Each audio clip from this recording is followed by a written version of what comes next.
It's 5:59.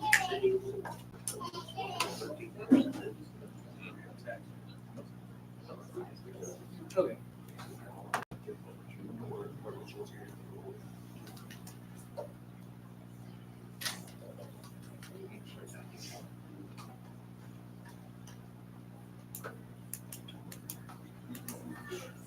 It's 6:00.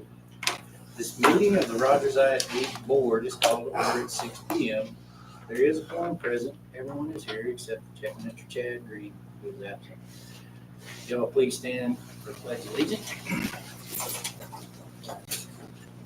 Pledge allegiance to the flag of the United States of America and to the republic for which it stands, one nation, under God, indivisible, with liberty and justice for all.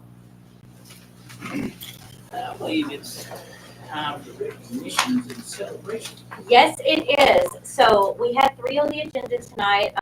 The 4-H has asked if we can move them to next month, and they want to be celebrated together with FFA, even though this month is National 4-H Month. They had a conflict, so we're going to celebrate 4-H and FFA next month. But for tonight, we are going to start with Rogers High School. Is that good, Drew? You want to bring in your folks? We'll do the high school, and then we'll do cross country. So one of the things that we're going to start doing at every board meeting is spotlighting a campus or department. So this month, we're going to spotlight Rogers High School, and Drew will kind of tell us about some exciting things that are happening on campus there. Next month will be the elementary, and then Mr. Coulter has requested that December be his month because he wants y'all all to wear ugly sweaters for Christmas. Ugly sweater contest. Oh. So this month is the high school. Y'all can come right in front. Y'all are the stars of the show. Okay. Hey, what, y'all can stand like by this, like, how about this? Okay. Yeah, that way we can see Yeah. your wonderful Okay. faces too. Yeah. Okay, that's better. All right. Mr. Escamilla, what are we highlighting tonight from the high school? So we've got a surveying class going on in Mr. right now, and it's been a pretty cool experience. So I brought some kids over here to share a little bit about that. Excellent. I'm calling stuff. I'm Case Colleyhawk. I'm Madeline Fox. I'm Kenna Lange.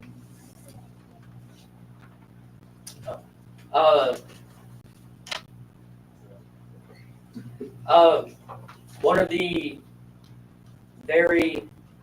of the great things that we've learned with surveying is the equipment that we use, such as the transit level, and the Philadelphia rod, obviously. Don't say obviously, because I don't know. Sorry. Teach them like you're teaching a class, Case. The Philadelphia rod is how you get your measurements for surveying. It's in decimal inches, which is where it's like a regular foot would be 12 inches. It's broken down into tenths, so it's 10. Yeah, it's easier to calculate. Yeah, easier to calculate.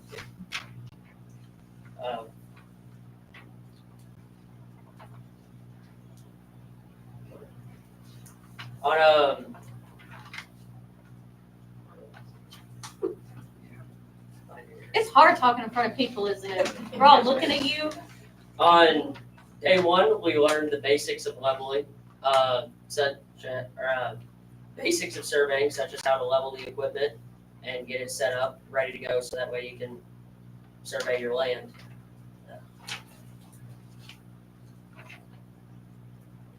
One of the activities we did one day was the differential of leveling.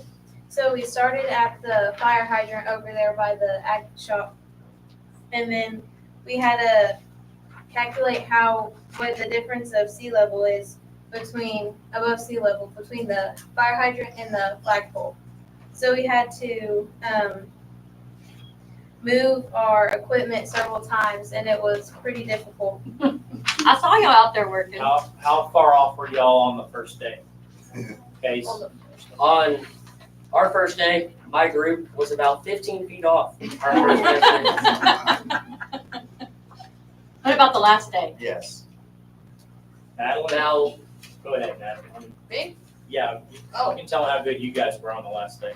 Okay, so for our final project, we went like all the way around the admin building. So we started at the fire hydrant over there. Or no, it wasn't by the fire hydrant, it was by the tree.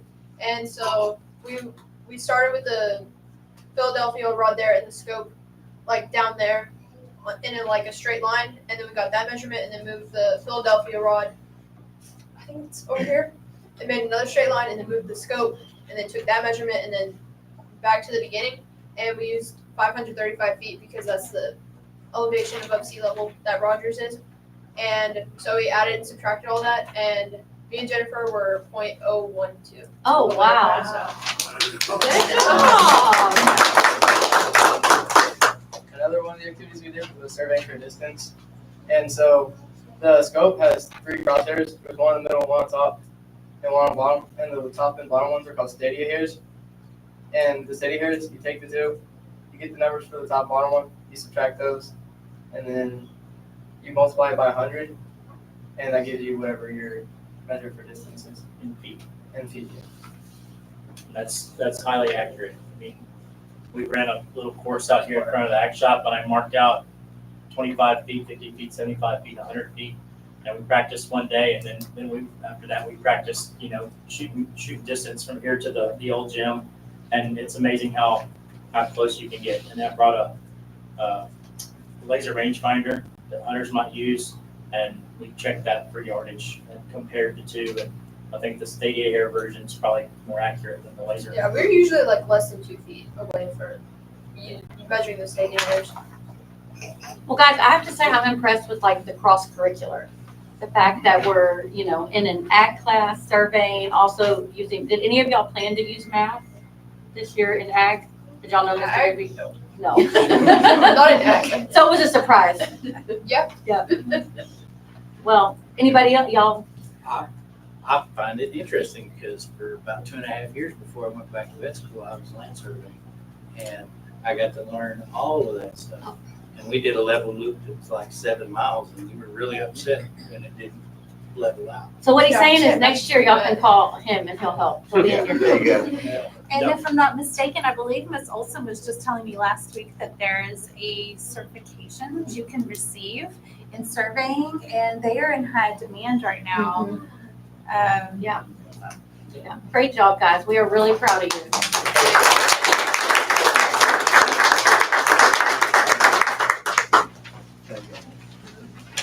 All right, now for our cross country. Come on down. Go get your mama. Tell her it's time. We heard this was our party, so we're ready. Come on, it's party All right, time. middle school, y'all come. I'm gonna do them in 2 different sections just because I have a lot of kids here. We love seeing a lot of kids. Where do you want them? You just line them up like, right, yeah. Right here? And face this way. Face this way.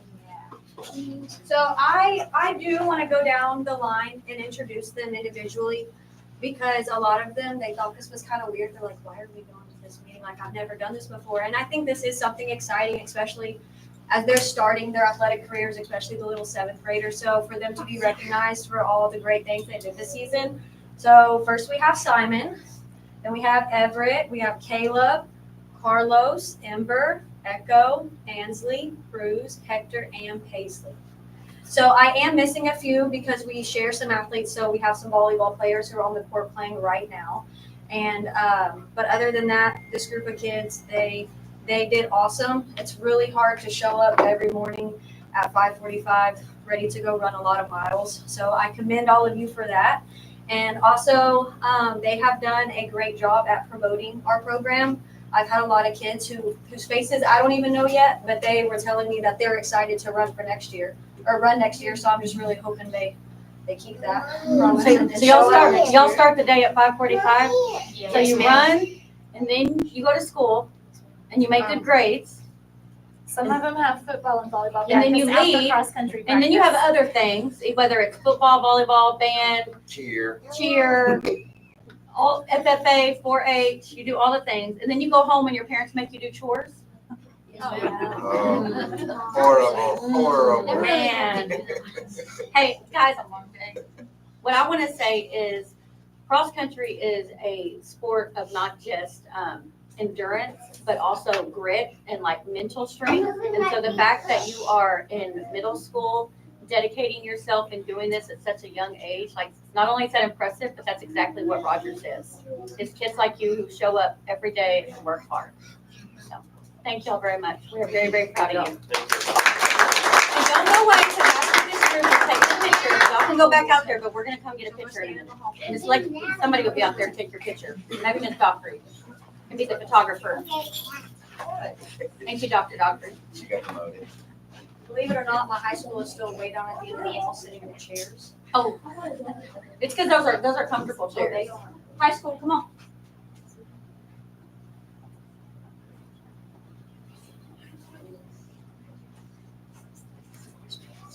I can just line up right here.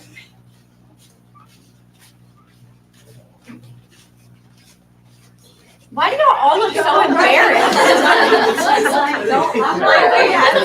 You can't hide too much behind me. Why do y'all all look so embarrassed? I told them, I said, I don't ever remember really coming up and getting recognized here in sports. I really remember getting recognized for FFA. Even so, I was like, I know it's awkward and it's a little weird, but you should be proud that you're able to come up here. and Let be us presented celebrate your before the hard board. work and your dedication and your commitment. So exactly. So I did introduce the middle school kids, so I am going to introduce you each individually. So I'm just going to go down the line. We have Julia, Addison, Kinley, Chloe, Kagan, Annie, Ruby, Cooper, Camden, Scott, and Simon. So we are missing a few high school kids as well. Prior commitments were made before they knew about the meeting. Yeah. But this group of kids, and I really mean it when I say it, like, I'm so glad that I got to start off my career here at Rogers with this group of kids. Because not only are they super fun, they keep me on my toes all the time. All the time. Is it the boys or the girls? So, combination. And boys, the girls are actually really sad y'all aren't at practice with them. They said that this morning. So, So I have a question. Who is this your first year? Wow. Who's gonna recruit more people for next year? No, I would never put them to We're leaving. We're going back. seniors. Who's seniors? Oh, we're gonna miss y'all. You know, we just told middle school this. Getting up early and working hard, it's not just athleticism or a sport. It's mental strength and mental grit. And that's what being, I think, the Rogers Eagle is about. You know, doing hard things, doing them even when you don't want to, pushing through for your team, pushing through for your district. And y'all have done an exceptional job of representing this district. So. And the girls, they qualify for regional, so they still have this 1 week of training, and then we travel down to Huntsville on Monday. They compete on Tuesday, and we'll see if we get another week of cross country. Yay! So, all right, y'all do have to take a picture. Yeah, so- Dr. Dockery is out there waiting for a picture. But guys, thank y'all so much for coming. We appreciate y'all. Congratulations. And Cooper, I hope you're healed soon.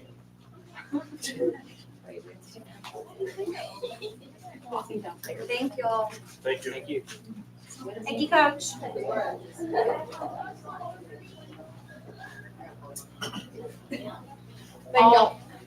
All right, so we will jump to the superintendent report. Lexi, do you have our gifts? What we're gonna do? You got those. So we are gonna jump to our superintendent report. This month, what? Oh, no, my bad. That is my bad. Well, yeah. I left it off, but yes, so we do have public comments. Yeah. Is there public? Yes, we have. Thank you, Keith.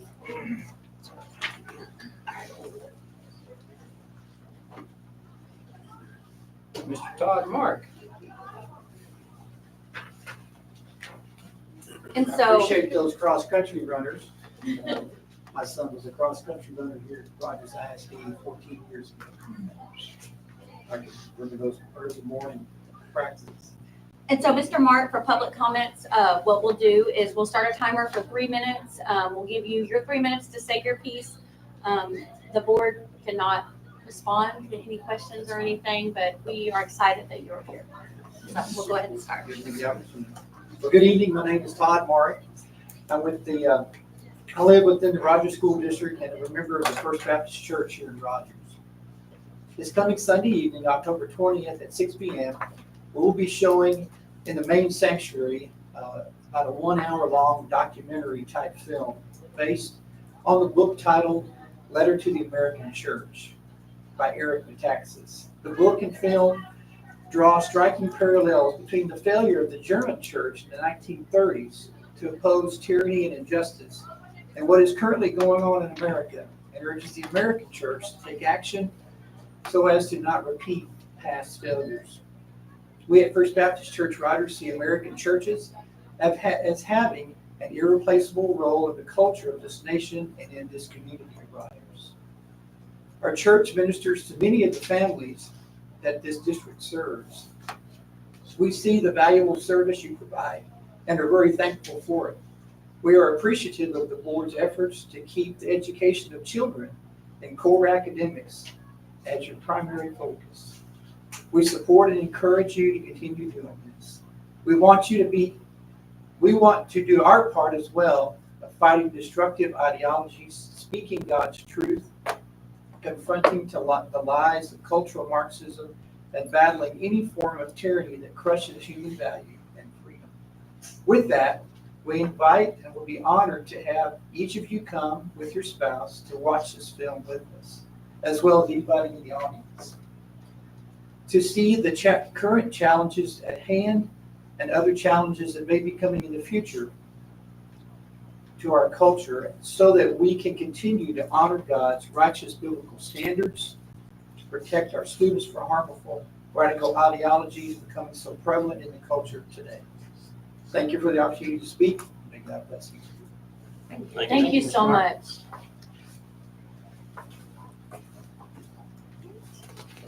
So now we will go on with the superintendent's update. So thank you, Keith. All right, this month is Principal Appreciation Month, and we have tried to celebrate our principals a little bit. We kicked off the month and we gave them each a gift and a gift card. Some of them did not appreciate their gift and returned it. I gave Chase a dragon skull, but he said once I gave him the dragon skull that things kind of got really busy at work, and so he gave it back. So others appreciated it. Chase did not. You didn't have a curse on it, did you? No, I would not do that. I love my principals. So, but today I just wanted a chance to kind of speak about them in front of you and celebrate them. So if y'all could come up here. Dr. Dockery, Mr. Coulter, Mr. Escamilla. I know, I did not sell them this part. So I want to start first by saying that being a principal is a really hard job. And you commit every single day to taking care of other people's kids and making the decisions that you would want people to make for your kids. And all three of our principals are parents, and I have seen them make very hard decisions and think about the best interest of our kids and the best interest of our district. And we are very blessed to have them. So happy Principals Month. We love y'all so very much. We thank y'all for having us. And maybe next time we'll keep making it.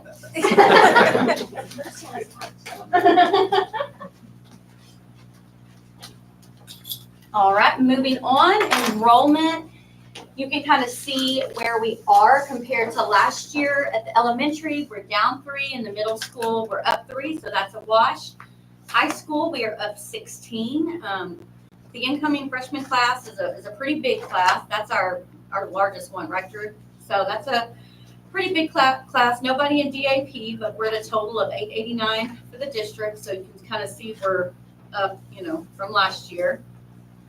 Attendance, they are hanging strong. These are great numbers for this time of year. Elementary and middle school are at 96%. I think I say this every month. I'll say it again.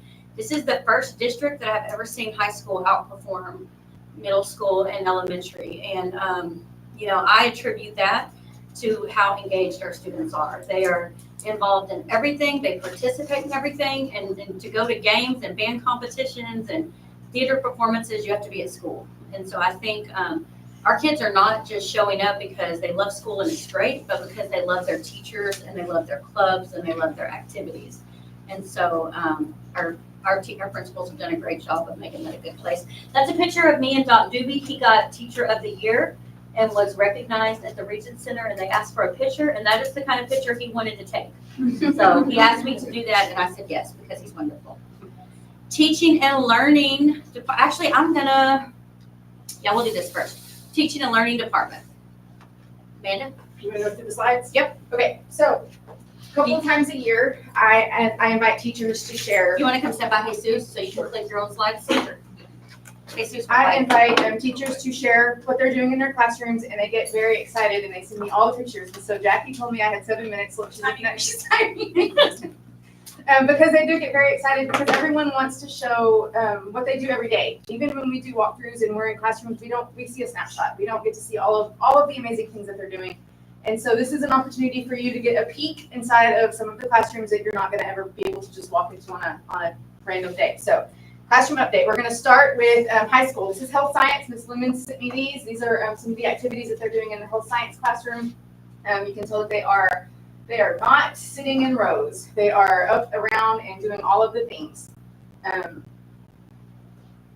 a great time. I know Dylan's girlfriend is in her class, and she is ready to be a phlebotomist. This is theater. Everyone, I'm sure you've heard that Alicia was K-12 Educator of the Year for the Texas Thespians Association. It's a pretty big deal for Rogers, for her to get that recognition. And she just had their fall show on Saturday, and so these are some shots that she took from that fall show. She's doing the best she can with the lights and stage that she has over there in the barn. So she does amazing things with what she's got. Art 1 and 2, these are some examples of what our kiddos are doing in art. I probably could have made 7 slides of all of the art projects that they've done in there. If you want to see examples of art, all you have to do is walk down Miss Pierce's hallway, because she's really good about putting those out in the hall for people to see when they walk by. But they are amazing. And I also want to say this about Miss Pierce, and I told myself I wasn't going to talk a lot here at this point, but you know, as teachers and educators, we're taught about differentiation, right? Like, how do you differentiate? If you want to see what differentiation looks like, walk into her art class, because you might have 25 kids on 5 different levels, and they're doing 5 different projects, and she's got a visual for each kid. They're working. I mean, it is exactly what differentiation should look like in education. She's doing a phenomenal job. Art 3 and 4, more of Miss Pierce work. Those are the candy monsters that she had the students make for the elementary school. I thought that was a super cute idea. Spanish, this is examples of some projects that they did in Spanish 1.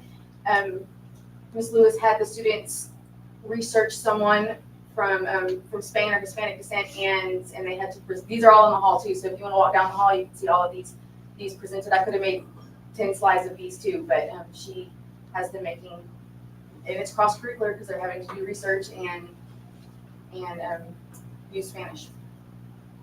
Biology, Ms. Gutierrez, she always includes her teaks. I'm not going to read those out loud to you, but those are some pictures of some things that she's doing in her biology class about the cell cycle. Again, our teachers are so good at making things interesting and not just book work. It is so important for kids, especially in today's world when instant gratification is so important, that they're not just reading out of a book, and our teachers are excellent at making things novel and exciting. Here's her chemistry class. She does a great job integrating technology. Yes, she does. Anatomy and physiology. They are working on x-rays. Oh, they're actually looking at x-rays. Mhm. How Looks like cool. your legs are. I know, I should have looked at mine. Sarah, you could have just brought your x-ray. We've got a lot of them. That one out on the bottom might be. Now that one looks problematic. That's Sarah's. I don't think that's supposed to be like that. IPC, this is another class that they are really good at integrating technology in.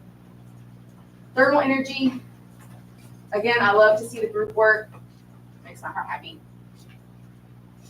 Environmental science.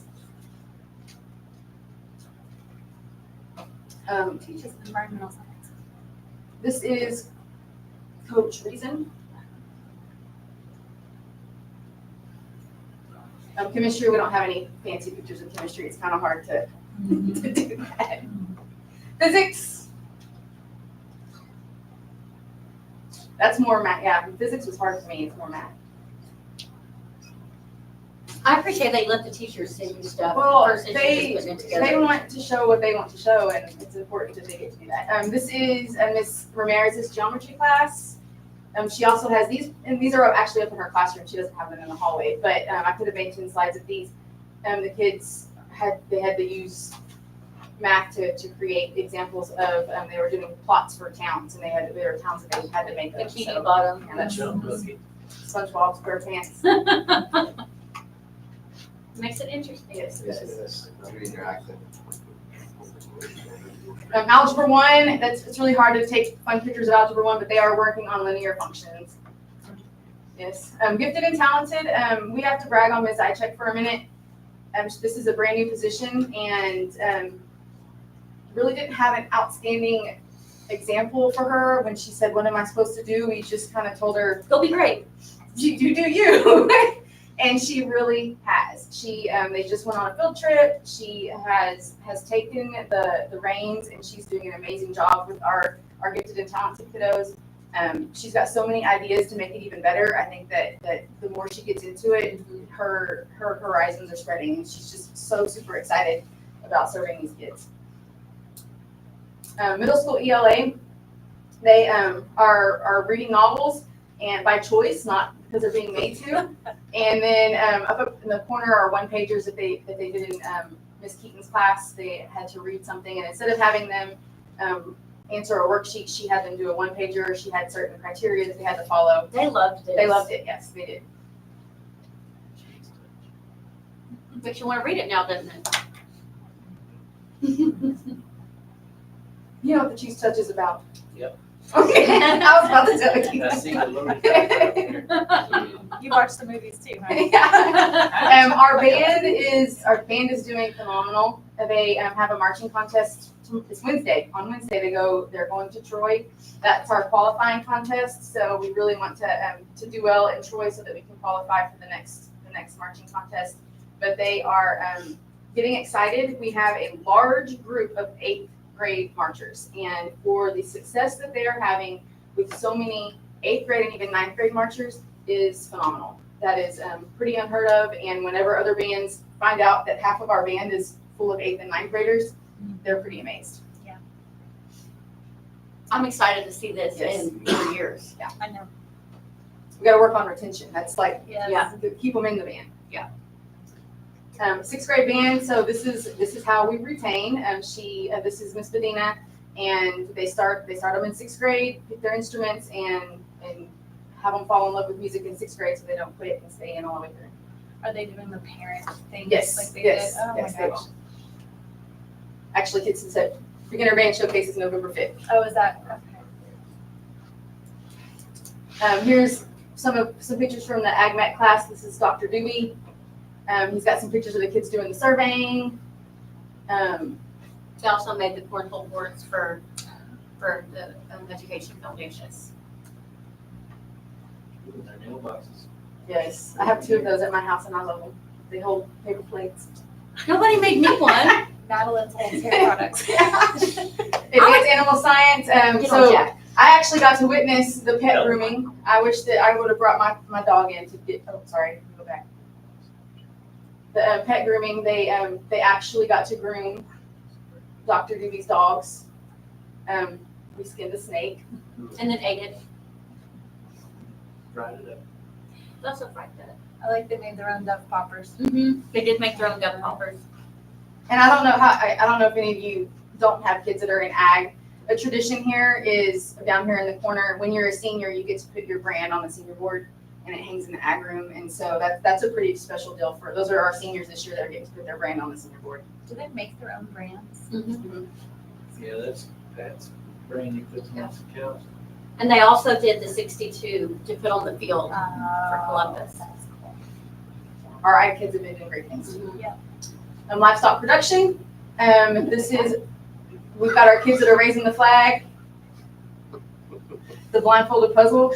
Okay. Mr. Shear played that game. I did play that game. That's an awful game. We should have put a So, review on You that. had to put the blindfold over your face, and then the people without the blindfold had to tell you how to do the puzzle. That was awful. I wanted to be the boss, the one telling them how to You do want to be it. the talker, huh? Yes, I wanted to be the talker. And I don't know how many of you knew this, but the flowers that were presented to our distinguished graduates at the Black and Gold event, those were designed and made by our advanced school class. So And the ones that for the homecoming queen, that was she put it in like a football, It's and it very was cute. beautiful, and yeah. So our kids are very talented. Miss Burns is our intervention teacher at the middle school, and this is her. She wanted me to show a picture of her kids working together. They're working on math. We got some fancy new desks that are whiteboards, so they get to, very cool. I remember when I was in the classroom, I had like a stack of the heavy whiteboards, and I had to hand them all out. Yes, And now and they have collect like the fancy desks. Yeah. Our drone class is still rocking and rolling, and actually I had a conversation with Miss Olson today about our future of our CTE program, and she's got some great ideas to beef up our drone classes and add some certifications in. She'll have, I don't know, maybe after semester we can have a CTE presentation and talk about that. Talk about next steps. Sixth grade science is our middle school kiddos. We're using computers, we're working in groups, we're making experiments. They're not just reading out of a textbook. That's the kind of school I want my kids to go to. And this is Miss Dillard's investigating careers class. I think some of you guys came and spoke at her investigating careers, but she periodically through the year brings in professionals in all different areas of work and has them come and talk to her classes about potential careers, and from all walks of life. Some of them are college careers and some of them are not. It's just a very wide array of talents that she has come and speak to the kiddos to talk to them about different careers that they can go into. This is our sixth grade WIN group. They're reading the novel The True Confessions of Charlotte Doyle. I think I read that when I was in sixth grade too. And that's a picture on Pink Out Day. We dress like that every day. Yes, we wear pink boas every day at the middle school. This is our STEM and the audio visual production class, which I'll give you a teaser, may feed into one of our potential CTE programs. But this is some of the media content that they have created. So these aren't advertisements that we clipped off of the internet. Our kids actually designed these, and this is what you see scrolling across the marquee and on the Facebook pages. The kids created the marquee. Yes, so our audiovisual class is taking the reins, and they're And they're working on that the Facebook post that you see. Yes. Wow. I enjoyed their newsletter that the journalism class did. Personal finance literacy class, they are working on budgets. I've heard her classroom is right down from my office, and walking by and listening to the conversations on budgets is very entertaining. But it is an important job, and I'm glad that Miss Willie does it. That's just an elective class, right? It should be mandatory. Yeah. That along with like Yes. changing a tire. Okay, we're moving on to elementary. This is our pre-K kiddos. God bless the pre-K teacher. Our pre-K teachers are saints, and this is some examples of the things that they're doing in their class. A lot of pre-K is learning to share, learning to work in groups, learning those social skills, and all the babies look happy. Elementary art. You don't think about this, but you have to teach babies how to cut. And so this is one of their very first art projects that they do, and Ms. Brown has them practice cutting squiggle lines, because that's a skill that you need to know. It is so smart. Yes, very smart. This is a pre-K class, Ms. O'Born's. They had the fire truck come visit.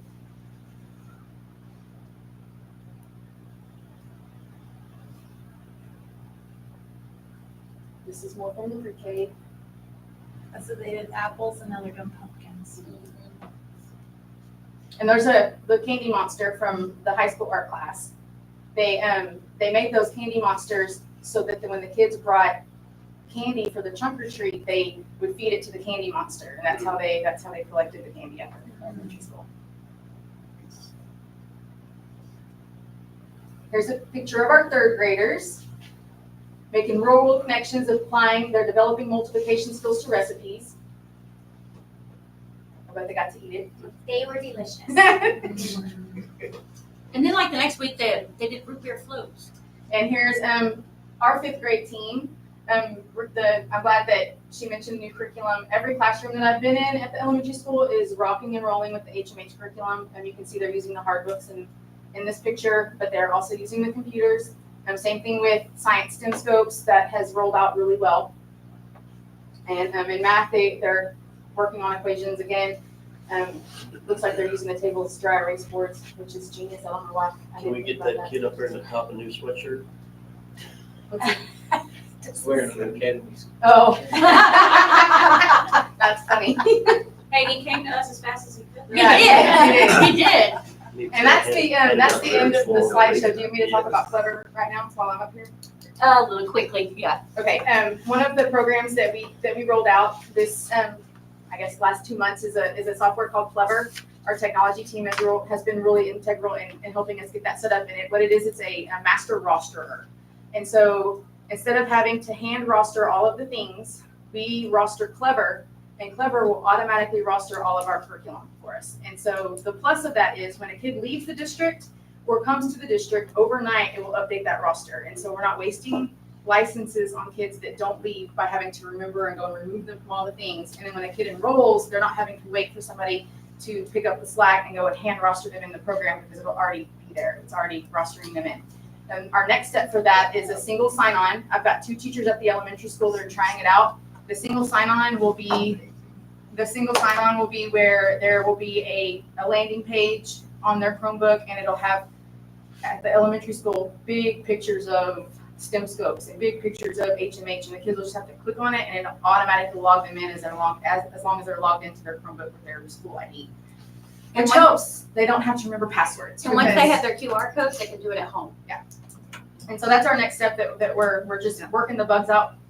There's a few teachers trying it out. We want to make sure it's perfect before we create chaos with everybody. But it's been a positive experience so far. So that's our update with that. I'll just say real quick, Amanda and Jackie have done a phenomenal job. I have given them a lot of heavy lifts as a new superintendent, and I had big visions and big ideas, and not one time did either of them ever say, I can't do that. It was, we'll figure it out, we're right on it. We are in such a good place with testing because of Jackie's countless hours and figuring out Cambian and systems and making sure that everything transfers over. Our teaching is exceptional. I'm not just saying this because it's our district. I've never seen such great use of cross-curricular instruction. Teachers just working together and even cross-district, cross-campus in the district. So these 2 ladies have done a phenomenal job. So, district and community engagement, a couple of real quick things. Education Foundation raised over $56,000. And so we are going to be meeting to kind of talk about next steps. Obviously, it'll be grants for teachers and the application process. Amanda and I went to a conference and we were a Stantec Gold ticket winner. So Stantec is donating $500 to our Education Foundation. Our steering committee met last week, and y'all I think have some of that documents, but they really started looking at the facilities. They did a walk of the facilities, started getting an idea of priorities based on committee feedback. So balanced scorecard, I'll get into that in just a second. I'm attending monthly superintendent's forum, so that's giving me a chance to network, talk to superintendents and different people across Region 12. Dr. Buckley, Representative Buckley, actually came to our Education Foundation event, so he was a great supporter for that. He also said, let him know next year, because next year he wants to donate a rocking chair for the silent auction. So we're also kicking off our Legacy Leader Academy. So that is for our teachers who are looking to move up in leadership. So we'll meet with them once a month to talk about leadership topics, those sorts of things. And then as it gets farther, we'll practice interviews, we'll practice resume writing, cover letter writing, all the things that, you know, you wish you had somebody to talk to about early in your career. This is the balanced scorecard, and I just wanted to give you a brief update. So as the board, your adoption, which will be in November, will be the priorities and the objectives. Everything else is kind of what the team fleshes out, like what are the actions to meet the objectives and the priorities. So myself, the principals, Tracy, Cheyenne, Jackie, Amanda, we've all been meeting with Mo Casey, Greg Gibson, starting to work through what are the biggest rocks that our district needs to focus on. And so you can kind of see on this next slide that there are 4 really big ones, right? Students, obviously, faculty and staff, community, and strategic allocation of resources. And so under students, we're really thinking about achievement and growth, that safety and well-being, and that CCMR. And then faculty and staff, not only recruiting, but retaining, that goes to that satisfaction and engagement, and then continuous development and training. For community, we are focusing on parent and family satisfaction, also non-parent engagement and satisfaction. How are we engaging with those who don't have kids in our district? And then community partnerships, and then really the strategic allocation of resources. Are we being transparent? Do we have operational efficiency? That long-range facility planning, which is what's happening right now with Perkins and Will, and that collaborative and transparent budget development process. So for every department, sitting down, talking through the budget, really trying to push for some more equity across the board. And so that'll come back to you in November. I just wanted to do introduction, maintenance and operations. I think we've already talked about all this. The big thing I want to kind of celebrate is that Jason, the drivers, and our SROs did a bus evacuation drill on every single bus. So every single kid that rides a bus had the opportunity to practice evacuating off the back of the bus, what that would look like, where they would go. You don't think about those things until you're in the midst of a crisis, and you need to get 60 kids off a bus really quick and get them away from the road or away from the highway or away from, you know, whatever's happening. So I was really proud of Jason and his team for that. We've got 3 buses out for repairs, maintenance, nothing big. Had a couple water leaks and some AC, and ELC playground is still not finished. The slide did not come in with the rest of the equipment for whatever reason, so we had to contact them and say, send us our slide. Grounds is doing a great job getting ready for, you know, kind of waiting on cooler weather. We got some irrigation issues. Child nutrition, I want to give such a big shout out to Christy because she has tried to make this entertaining for our kids. She's been focusing on specialty food days. We had National Dumpling Day, and they served dumplings. And we also had National Quesadilla Day, and they served quesadillas. The kids were a little confused because, as you know, like every Wednesday from the beginning of time is pizza day. And so we switched it on them. They were a little confused, but they liked the dumplings, so all was well. We really took time to celebrate our custodians. We provided them lunch. Lexi and I took Zelda out to lunch just to kind of let her know that we appreciate her so much. I'm going to do 2 things real quick. I'm going to have Morgan stand up just so we can introduce her. This is Morgan, our new 1st grade hero. We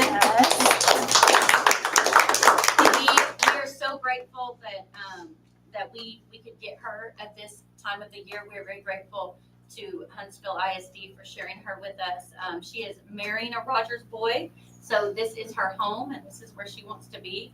And our kids are very, very blessed to have her. And I know our 1st grade teachers are very excited to get those class sizes down. I told you at the beginning of the year when I did those state interviews with all our teachers that class sizes was one of the most important things to our teachers. And so, you know, we had a chance to honor that and to put our money where our mouth is, and that's what we did. And we got Morgan, and we are very, very blessed to have you, Morgan. So thank you for coming tonight and letting us meet you in person. Thank you. All right, Shattered Dreams, Rogers Volunteer Fire Department. And I'm gonna pull up your your slides. So I will go when I think I should go. We're trying to, the objective of this is to let the kids know on how dangerous it is to drink and drive. And that's what this whole presentation is, and we want to do it roughly around the time that prom is. That's more when people are going to drink and drive is around prom and certain events. We're just wanting to get a couple cars out here and have possibly some kids that they sign everything the legality way, and get kids from One Act Play to be in them, not in the vehicles, but participate in this, and then have family members and everything where it's like an actual scene to where it hits everybody else that's around the, what's the word I'm looking for? Kind of Like involved. the scripted scene area. We want to have a Grim Reaper walk around and pick kids out and read an obituary in the class. Either we were thinking about doing it in the class or at the end of the day and have a funeral service in the gyms. We're not taking too much time away from the kids.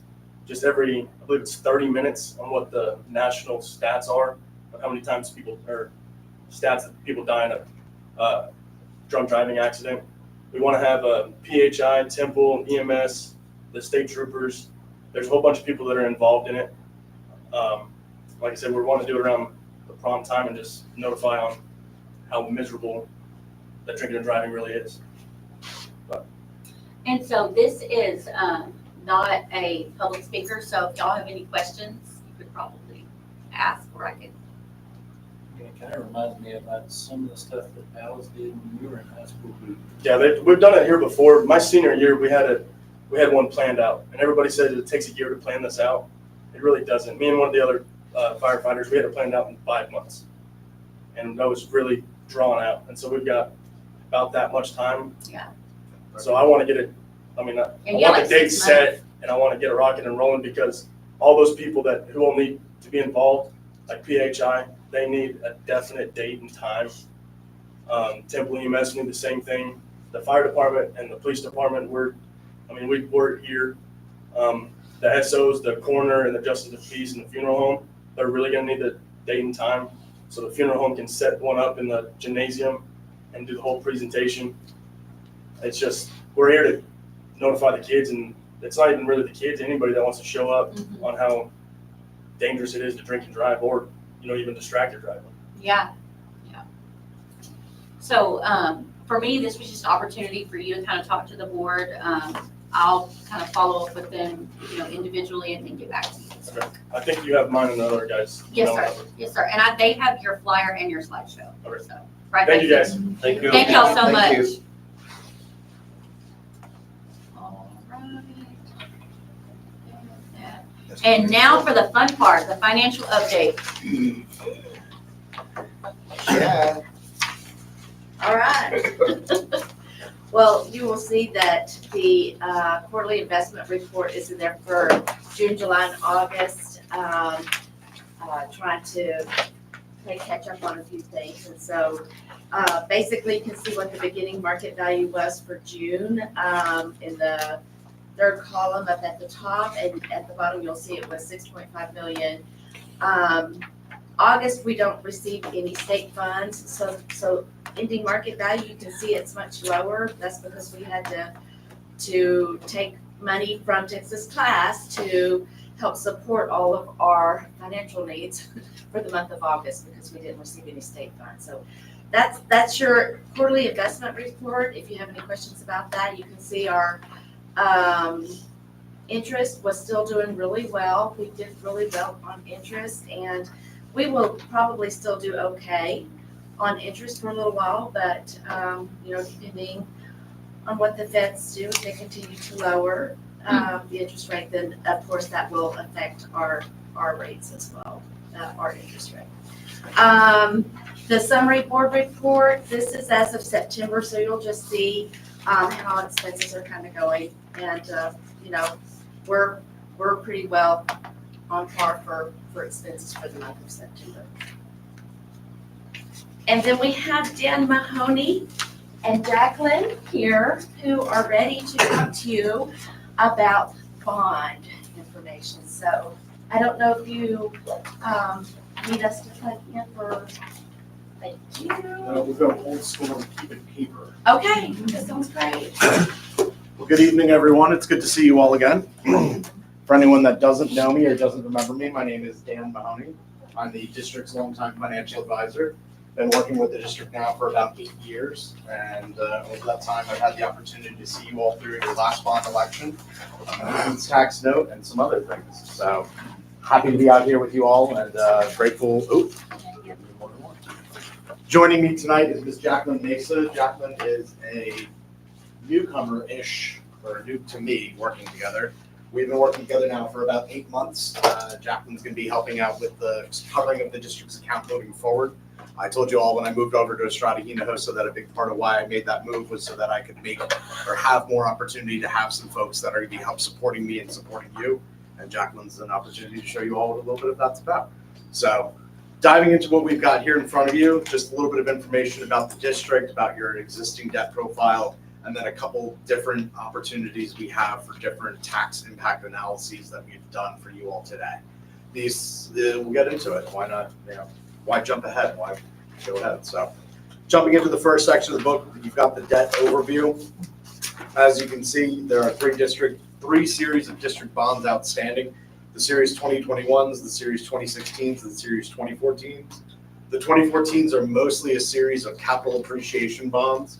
For anyone that does remember, we had looked at refunding those a couple years ago. We had started down the road, and then owing to where interest rates moved against us, we weren't able to complete that refunding. So it's still out there. It's still something that we monitor on an ongoing basis for you, but it frankly just doesn't economically provide value to try to refund those bonds. So it's not something we're looking at yet. In addition to those 2014 bonds, we've got the 2016 bonds, which will become callable next year. Unfortunately, those bonds all have very low coupons as well, so there's probably not going to be a good opportunity to refinance those bonds. However, it'll continue to be my recommendation that we monitor those bonds, see if there is an opportunity to call them for economic savings. And if not, then I think we might end up doing what we did this year, where we'll continue to be able to pay off some of that debt early through the defeasance process. I think that's a very strong tool that we're able to use, a good arrow we have in the quiver, and one that we're going to continue to be able to monitor and look at moving forward. So, as you can see, there's approximately $11.8 million in TAR outstanding, of which 10.1 of that is callable. Flipping to page 3 of your presentation, you can see this is just an overview of what the district's debt profile looks like on an aggregate basis. The blue is the principal, the gray is the interest, and that dotted line shows you about the principal repayment speed of what we've got going.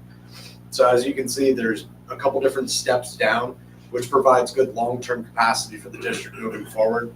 We've got a big drop down in 2029 and a big drop down in 2037. So that gives you a nice declining interest or debt service profile over time. The next page, page 4, is just the same graph, but this time in a little bit more color. Since everybody likes nice colorful pictures, this just gives you that same chart, but broken down by the different debt processes that are outstanding. There are different bonds that are out there. The next page is probably a little bit more interesting. This is the callable coupon summary. As you can see, based on this page, as I've already kind of mentioned, we have a couple of series of bonds that are callable both now and in the near future. As we approach those call dates, we will continue to monitor. And again, if they weren't, we'll refund them. If not, we'll let them outstanding and see if we can take care of them through a defeasance process. That's about the extent of the overview of y'all's debt. I'm going to pause there. Does anybody have any questions about the bonds that are outstanding before we dive into the bonds that might one day be outstanding? Can you explain to them why they're not going to be, it's not in our best interest to call on them for refunding? Yeah, so what's going on with the currently outstanding debt as of today is that they all have what are called low coupons, meaning the interest rate that you're paying on them is actually really low right now, which is a good thing. It means we're not overpaying on our debt. They were issued at times when interest rates were a lot lower than they are today. And so while we could issue new debt today in an attempt to pay them off, what ends up happening is it's just not economic. As we let interest rates roll down, as we say it, roll down the interest rate curve, where we get closer and closer to those being shorter and shorter term bonds, there may become an opportunity in the future where that debt will become economically viable for a call. But as of today, it simply is, we issued bonds at a good time and the overall history of debt, and there isn't the opportunity today to be able to refinance those bonds.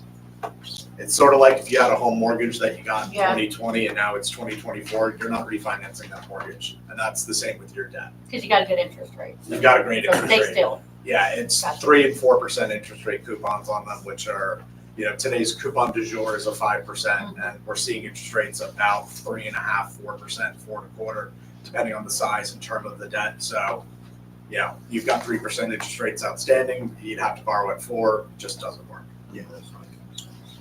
The 2021, that's the most recent bond that we did with mainly the roofs and Yes, sir. buses. 2016 was the one that we did with the new front on the high school and all. Yes. What was the 2014? The 2014 was actually a refunding of the 2008-9 at the elementary. 16 was when we did the front of the high school. Yes. Okay. So, the colors to me are flipped opposite of what I would expect. I thought that the Series 2014 bonds, would actually be paid off first. Is that what I'm reading on this chart, where we've got the blues up until 2036 and the greens, and then we only have yellow remaining? So the reason for that is the 2021 bond series were issued with a relatively shorter total maturity because of what we were doing with that bond series. So because of what we were doing, there are what's called the useful life provisions of when we issue debt. So if you're building something, we can't bond for 30 years if what we're building with it or buying with it is only useful for 10 years. So it's a little bit of that asset match to our liabilities to make sure that we're, again, not over committing funds for long-term needs on short-term projects. And so that's why the 2014 is extended the longest, because that was a refinance? Yes, so what those were the bonds that were originally issued were, I believe, a 30-year new money. Gotcha. And so now it's been refunded once, so we're going to refund it again if we can make it work. So it's just the length of what that was built for is now, or was longer than what the other bonds we had. Gotcha. And so there's a chance that what you said that we wouldn't refinance any of them though, because of how low the interest rates are. It's a maybe. So the 2014 bonds, we actually started down the route of looking at a refunding 2, 3, maybe 4 years ago now. But they are capital appreciation bonds, so interest rates need to be in just the right kind of balance for them to work, because again, they're a zero coupon bond. So they're entirely, the way capital appreciation bonds are, you're not making any payments on them until the day of their maturity. There's no interest rolling down, so they're useful in that way, in that we can continue to pay some off early through probably doing some cash defeasances, as we did and what we worked on earlier this summer. So there's the opportunity to pay some of that off early and then be able to save some money on it. It's just not gonna be the easiest process to work through. Make sense for everyone? Great. All right, jumping to page 6 and 7 rather. You'll see this is a summary of the analysis that we've put together for you all. There are 3 options I'm presenting here for you today, but essentially we're gonna look at it from the big picture. There's a $25 million project fund, a $29 million project fund, and a $32.5 million project fund. The first one, option 1, keeps us at about where the tax rate is currently at 42 and change, 43 cents. Option 2 brings us to 46 cents, and option 3 brings us up to 49.5 cents. As a reminder, we can't go above 50 cents, so 49.5 cents is about as high as I'd ever recommend to the district to consider. And so that's really just an option for if we want to throw it all to the hill and buy as much as we can, that's there for us to consider. But I'm really putting that one in there so that you can see what it would look like versus what it could look like. So I see that there would be, even on the lowest option, the annual increase in taxes would be $212. That is actually not an increase, that is the total tax amount on a $50,000 or on a $150,000 homestead. Okay. So on option 1, is that no increase to tax? That is theoretically a no increase to Okay. tax. I don't like to say it that way because if your property value does increase, then you're paying more taxes. But option 1 is basically keep it as we are at the current tax rate. Option 2 is increase the tax rate a little bit, and option 3 is increase the tax rate up to 50 cents. Gotcha. So diving a little bit more into how we got to this math, You can take a look at slide 8. Sorry, this one came out a little blurry when we ran it off the printer this morning, but this is the same thing that you all saw a couple months ago when we were going through the defeasance process, when we wanted to look at how did I come up with the TAV, the taxable assessed valuation that we're using. This is where it comes from. It is where are we today with a very mild and moderate increase on the what I would like to consider organic tax rate. So what is the underlying tax rate, the tax rate without the solar farm? To that, I added the taxable assessed valuation that's associated with the 5 wells project that's recently been completed. We can now see that is on the tax roll, so it's something I'm very comfortable with saying, this is here, it exists, we can bond against it. We already did some of the cash defeasance last summer that we're going to complete in the spring based on this taxable assessed valuation. So again, this is here, it's real, it's something we can reliably count on. What I've done for the depreciation schedule for that TAV is look at the initial projected TAV based on their application for tax abatement that we had looked at a couple of years ago. So this is basically me just saying, this is what they think their depreciation schedule is going to be. This is what we're going to use as the depreciation schedule. And then we took 95% of that. So again, we're trimming an even bigger haircut off of it because I don't want you all to end up bonding into something you can't later afford if something happens to the solar farm. So these are conservative projections, conservative estimates. We can get a little bit more granular if we want to in the future, but again, thinking very high level from the top, this is all I wanted to do for you. So if anybody has any questions about the TAV before we dive into the numbers about the actual debt. I know you mentioned that, I know in the past, one of the meetings, that it could be a good idea, since the farm is actually, since it's going to be taxable, to use it at the highest rate in order for us to get the most off that. So that's something that is you including on this. Say the question again. Remember, one point you mentioned that the to use the highest tax rate possible in order for us to benefit the most and get the most money off Yes, this farm okay. at the beginning, because then when it depreciates, then we'll start reducing the amount that we'll be receiving on a monthly basis. Yes. Okay, so if you look on here, you'll see in the 2024 tax year, which is fiscal year ending 2025, you'll see under the projected 5 wells taxable assessed valuation, there's a 0 year and then the 265. That is the peak year. And that's what we did for this year to make sure that we took as much advantage of that peak year as possible, in spite of not having any debt to bond against it, because we didn't do an election prior to this year. We did do what's called the cash defeasance, where we kept the tax rate where it is and then had the excess collections from the current tax rate pay off some debt early. Okay. So what happened is, because we didn't have new bonds, we didn't have any new money that we needed to do, what we did was just basically say, this is where the tax rate's going to be, this is where the tax rate needs to be, and that gap, that spread, we used to pay off some debt early. Okay. And so for that debt, we paid off some relatively more expensive 4% coupon debt this year, so that we're saving as much money as possible. And then the next couple pages, you'll actually see where I factored that savings into the analysis. Okay. Any more questions about the TAV before we move on? What does TAV stand for? Taxable Total assessed value. The numbers on page 7 are based on this. Yes. So page 7 is just a highlight and a summary page of all of the pages that come to follow. But it's just the 5 wells farm, not including any of the other ones that are almost built. When, and I worked with Tracy on this a little bit, we don't have any definitive information from the county appraisal district. So until we do, I don't want to sit here and stand in front of you and say, you can afford $500 million new high school, do whatever you want. And then it turns out that the solar farms don't come, or they come in much smaller, or part of it's not in the district, or anything else. I don't want you all to get into some sort of, idea you can afford something and then one day you can't. So if and when we get some more information, I'll happily include it into some new analysis. So if the solar farms go offline, we no longer get the taxable value? Correct, and that's one of the problems. Now, calling them saying they're gonna go offline is probably a weird way of putting it. They're not going to go offline. Once these projects are built, they're too expensive and too valuable to simply shutter, but what will happen is that they depreciate much more quickly.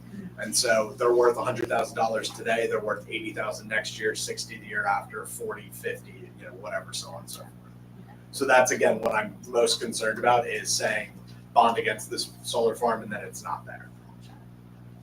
All right, taking a look at slide 9, this is your option 1, your base case, so to speak. Keep the tax rate at or about 42 cents. You'll notice if you actually look down, there are a couple years, particularly in the back, where it gets a little wonky and it drops down. This is simply a limitation of the software we use to size new debt. So it's not perfectly 42 cents. If this is the actual way we're going to go and we get into potentially planning for the new bond election, we can refine this analysis. It's probably going to bring your total amount up to about 26, maybe 27 million. But again, I don't want to do something like that if that's not the route we're going to go. It's just frankly a little bit too finicky to make it all work easily. And for another $1 million, we'll dig into it when we're ready to dig into it. So diving into this, you can see your existing debt is sort of in that area to the left. In the dead middle of the page is General Obligation Bond Series 2025. For all 3 analysis, I used similar assumptions. So we're assuming a 8/15/2025 delivery date, which assumes for a May of 2025 election. The TAC I'm using is a little over 5%. So frankly, this is actually a little bit more expensive than the debt you would actually issue if we were issuing debt today. I simply don't know where interest rates were going to be in May of next year. If I did, I'd take that information, go to Vegas, make a nice donation to you, and say goodwill. But frankly, it's a good assumption. It's a long-term high rate that we can use, and then feel good that we know that you can afford this debt if we take it on. The next column over is cash defeasance. This is what I've been talking about. We had paid off early about $1.7 million of bonds, leaving about $66 million or $66,000 of savings per year. The last couple of years, you can see down at the bottom, jump up, there's 265, then 757, then 760. What that is those are the years where the actual principal that we were paying off early falls. And so we have savings in all of the years that have no longer the interest upflow that we had, but now we have the bigger savings in the years where they're not going to be making principal payments because we've already made those principal payments early. Any questions about that? All right. Moving over to the right, you'll see tax supported debt. Over to the right side of the page, that's your total tax supported debt. Top right corner, you'll see tax rate 42,405. That's the 2026 year tax rate, or 2025 year, 2026 fiscal year. That's basically, if you wanted to know what's the next tax year going to look like, that's where that is in that column, or in that top right corner. Moving down, you'll see the tax rates over the next 30 years, give or take. Then, as I mentioned before, there's a couple spots where it gets a little bit low, and those are places where we could targeted put in some more principal for the possibility of making out a little bit more total amount of projects. Flipping to page 10, it's going to look rather the same. Everything on this page is the same, except that we're looking at now a higher total tax rate and a higher amount of project funds. So by looking at a potential up to 46 cents thereabout tax rate, we can issue about $29 million of projects. So again, if we're comfortable with a little bit more taxation, we're comfortable with a little bit more projects. What really matters is what are we trying to build and what are we going to do with the money? As we get into kind of honing in on what we want, it becomes a little bit easier for me and my team to be able to go back and edit our analysis and really hone in on what could work, how much we could fit in here, there, get a more accurate interest rate scale as we get closer to the May year time period. But again, this is just a high level of what is 46 cents buy. The next page, the last page, is the same thing, but for 49.5 cents. Again, the analysis is predicated on trying to look at it from as big of a picture as possible, and then move in as we figure out what we really need. So I'm going to pause there and really say that's everything I've got in my presentation. The only thing beyond this page is our disclaimer, which just says I'm your FA and I'm not here to do anything but give you good advice. So I have a question. 9, 10, and 11, the tax rate at the top says the same. Yes, so that is the next year tax rate. Okay. And okay. it's just basically me just saying that we're not expecting to raise taxes Perfect. before we're ready to raise taxes. Perfect.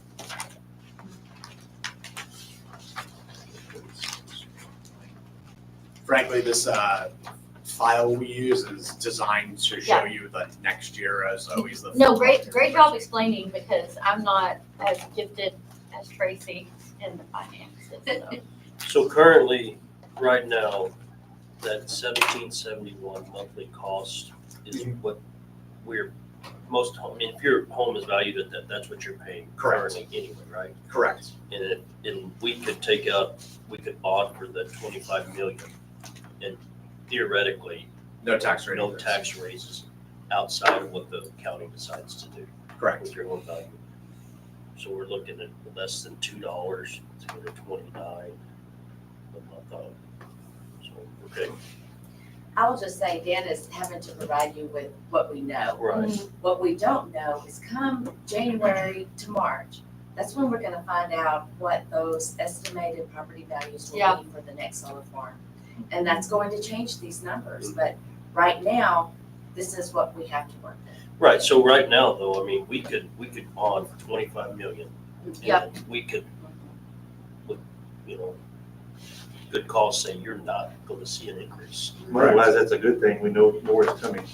Correct. In a Right, different that way, was- but it's more is coming. Correct. That's what I was gonna say, is if they had more projects like phase 2, then we've got more Well, solar farms coming online And after that. and that's a good thing about the strategic planning that we're Yeah. sitting down and doing, is looking,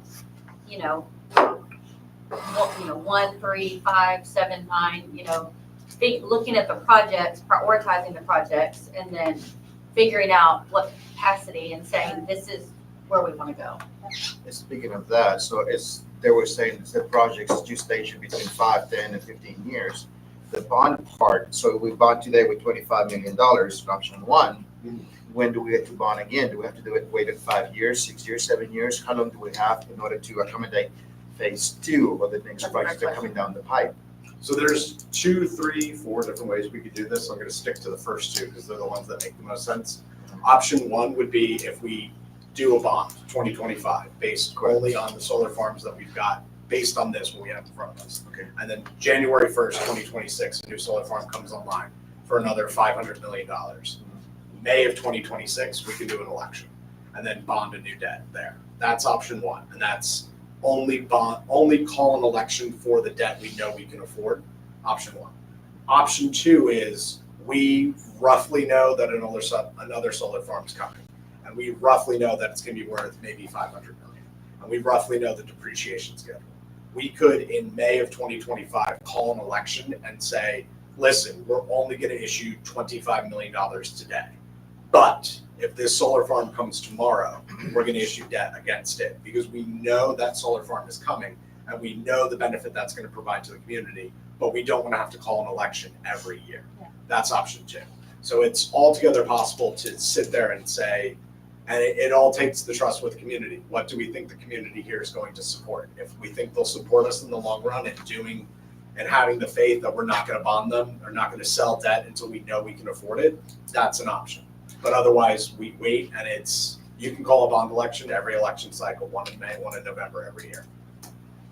It's not a fun process for anyone. That's what I was gonna say, you don't wanna do it too early, because you're gonna start losing the trust of the community because you do it too frequent. And I think that's why it's good that we have this steering committee and, in our, Steering committee will be able to guide us, the decision of what we really need, Yeah. and then start projecting to 5, 10, 15, and 25, 30 year.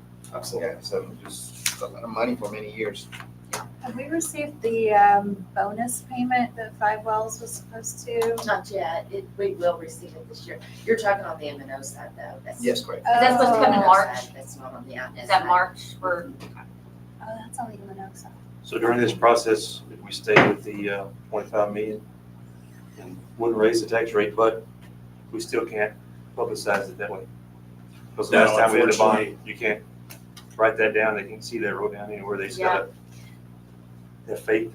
that You That's the way have it's to gonna put be. it in writing, but you can verbalize. It is a very weird process of saying. that- Anybody from the school can't say that for sure, right? Correct. That's what it was last time we Well, couldn't. and that's why we have the steering committee. So they can do that, Yeah, but we can't. They become your political action committee. correct.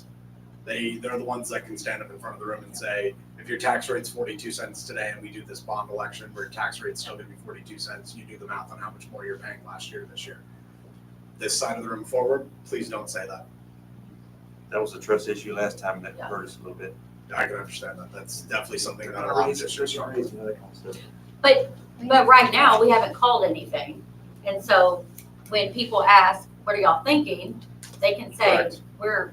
this is where I am as an individual. We haven't called anything, but So even, I mean, it would kind of be, I mean, if we don't call anything, obviously we're not in any debt, but we can leave our tax rate the same and then potentially bring in $25 million to the district to better. but there's still that line. that Right, no, says, what, yeah, what I'm saying though is, like, I mean. Yes. have to have the bonded debt. If you don't do it, you pay off all that debt, then you can't tax. Correct. You have to have Have debt to debt to tax. tax. So I have a question for you. Can spouses speak in the community? Ooh, that's one of those like really tricky ones that you need to be very careful of, where it becomes whose opinion are you giving, and be clear to say, this is my opinion, Dan Mahoney, as a private citizen, my wife, whoever Mahoney that doesn't Gotcha. exist, does not share in my opinion. Please Gotcha. take care of this. It just gets a little, Yeah. gotcha. But I think that just it also being this publicized, being in the public, actually expressing what options we have in order to move forward. My Gotcha. biggest,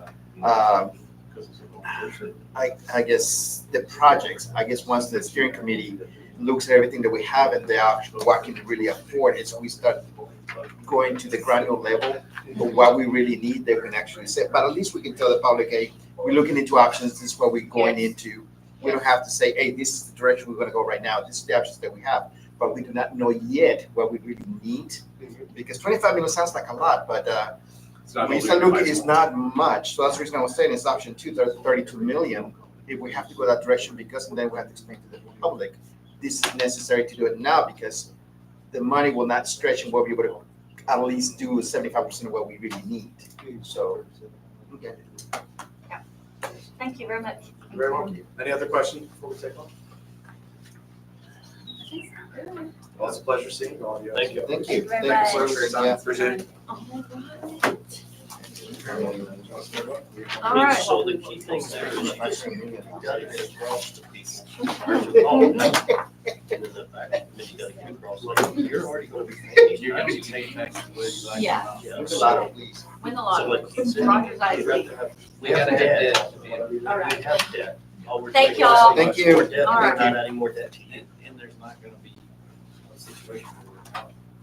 But that's, when you Rule look number at the, when you go back to that first page, I mean, we've only got less than 12 million. Yeah, like $10 million. Yeah. So you're gonna pay that off if you, like we called that other forward, to pay it off so we can tax Right, but it, I mean, right now. I think the biggest thing is getting the community to understand is like your taxes are, you're gonna pay this money anyway. But by you paying this money and passing this bond, I mean, look at what you can do for the district with money you're already paying. We control the rate, and we don't control the value, so that's gonna be the thing that they gotta Yeah. learn. That's true. And one thing we have to emphasize too, extremely to the public, is that we need to have debt to borrow money. Right. Because they usually do the opposite. Well, why don't you pay off everything so you can borrow more money to things? It's usually the opposite with the way this stuff works. So with the new farm that's coming in, I mean, all that's going to do is potentially increase that 25 million at that same rate, to say like 30 million. Yeah. maybe. You know, I don't know what the number will look like. I mean, potentially, I mean, not potentially, I mean, it's going to. It's going to. right? I mean, it's coming. Well, I mean, they're working on that one Yeah. on the creek. They're working on the one at Bryan Station. So it is what it is. There's two of them on top of the other. And my thoughts are, if they're coming, get every dime we Take can. advantage of it. Absolutely. And, I Yes. mean, I If don't And we we care. have to do it as soon as they go live so we can get the So we most. get the most. Correct. Depending on what Because we- like he said, with the depreciation, you don't Yes. wanna bond against the depreciated value. Yes. Yeah. If we're gonna raise the tax rates at all, it'd be better to do it in the beginning. Versus, than to lower them yeah. down. And then maintain the same, when I agree with you on that part, maintain it. Yeah. All right, Trey, you're up. Back to me. Number 5. All right, number 5. Now we'll proceed to action items. You've had a chance to review. Oh. We gotta do the policies first, or you gotta do the consent agenda? I Oh. just got done reading all those. I did Before got all here. 1,700 Yeah, pages. I finished. Did you find all the changes? I had to take the day off. So that's why your superintendent called me. Too stressed out. The So, policy committee did the heavy lifting. Trust us, man. yeah, Voted in. policy 121. You've reviewed it. Does anyone have any questions for the policy committee? Thank you is all I can say. They did a great job. Lots of questions. Go for it. We have a motion to approve as recommended by TASB. Also move. Hoff. Mrs. Fox, anybody? Second. All those in favor, raise your hand. All those opposed, That's for, go ahead. that's for all of them, correct? Or is it No, we have to separate them. Yeah. Separate. The motion Yeah. passes.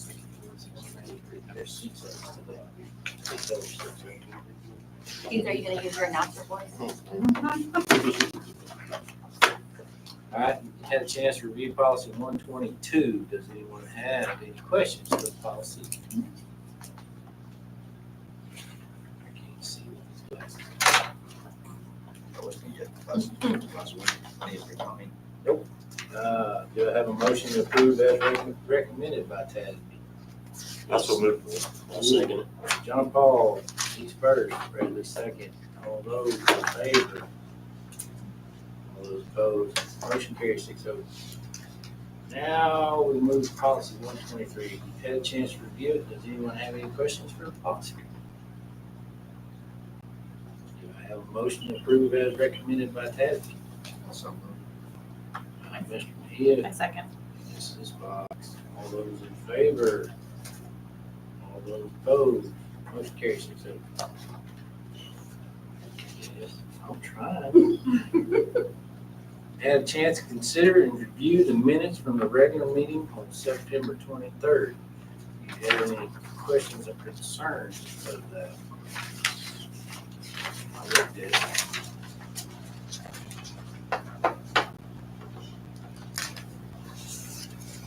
I don't have any objections. Do I have a motion to approve it presented by the administration?